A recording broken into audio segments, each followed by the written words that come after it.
लगा। फिर मेरे देवर जी ने अपने झटके जोर जोर से लगाने लगे। फिर मुझे दूसरी पोजीशन में आने को कहा।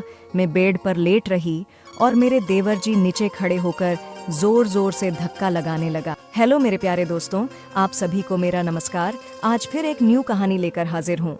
ऐसी ही कहानी रोजाना पाने के लिए प्लीज फॉलो कर लेना। मैं 25 साल की हूँ और मैं एक शादीशुदा महिला हूँ। मेरी शादी को 2 साल से ज्यादा का समय हो चुका है। मैंने अपने माता पिता द्वारा चुने गए व्यक्ति से शादी की, परंतु सच तो ये है कि हम बस कहने को पति पत्नी हैं। 2 साल से मुझे मेरे पति ने एक भी बच्चा नहीं दिया है। हमारे रिश्ते में प्यार, अफेक्शन और अंतरंगता जैसा कुछ भी नहीं है। शादी के पहले दिन से ही मुझे उनके साथ रहना अच्छा नहीं लगता। भावनात्मक संबंध की कमी की वजह से हम दोनों के बीच रोमांस भी न के ही बराबर है।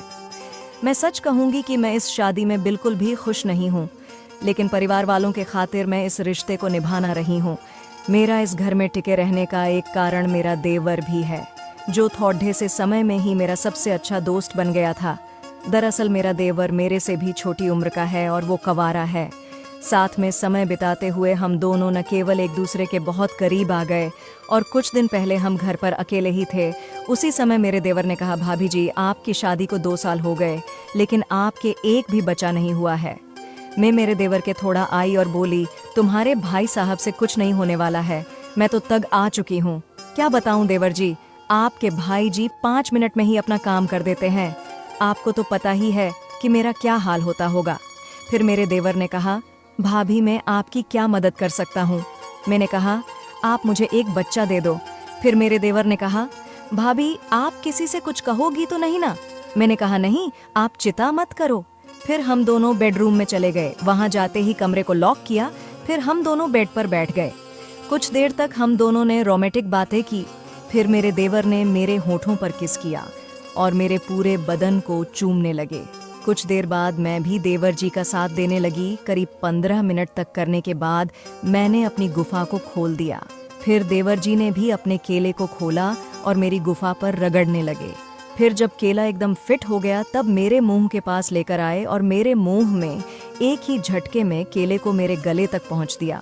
मुझे सांस लेने में तकलीफ हो रही थी। फिर उन्होंने धीरे धीरे अदर बाहर किया। मुझे भी बहुत मजा आ रहा था। मेरे पति से तो कहीं ज्यादा मजा दे रहे थे। फिर करीब 5 मिनट बाद केले को मुंह से बाहर निकाला और मेरी गुफा पर लेकर गए। इस समय मुझे तो बस ऐसा लग रहा था कि जन्नत में आ गई। मेरे मुंह से सिसकारियां निकल रही थीं। मेरे देवर जी भी अब पूरे जोश में आ चुके थे। फिर उन्होंने मेरी गुफा में केले को डालने लगे। जैसे ही उन्होंने एक झटका लगाया, केला फिसल कर मेरी नाभि पर जा पहुंचा। क्या कि मेरी गुफा कई दिनों से सूखी थी। मैंने कहा, क्या कर रहे हो देवर जी, जल्दी करो, मुझसे रहा नहीं जा रहा है। फिर उन्होंने मेरी गुफा के होल को देखा और कहने लगे, गुफा का दरवाजा अभी पूरा खुला नहीं है। फिर उन्होंने नारियल का तेल केले पर लगाया और मेरी गुफा पर भी लगाया।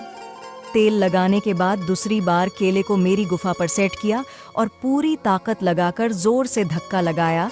इस बार हम सफल हो गए। केला मेरी गुफा में पूरा अदर तक पहुंच गया और मुझे बहुत ही दर्द हुआ। मेरी कोमल आंखों में आंसू आ गए।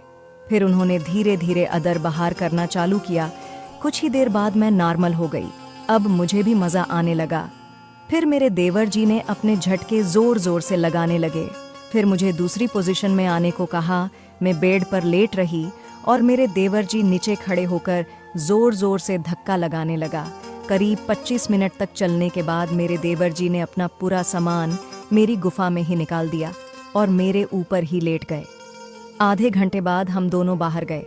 फिर हमने खाना खाया और प्यार भरी बातें करने लगे। दौरान हम दोनों के बीच संबंध भी बने।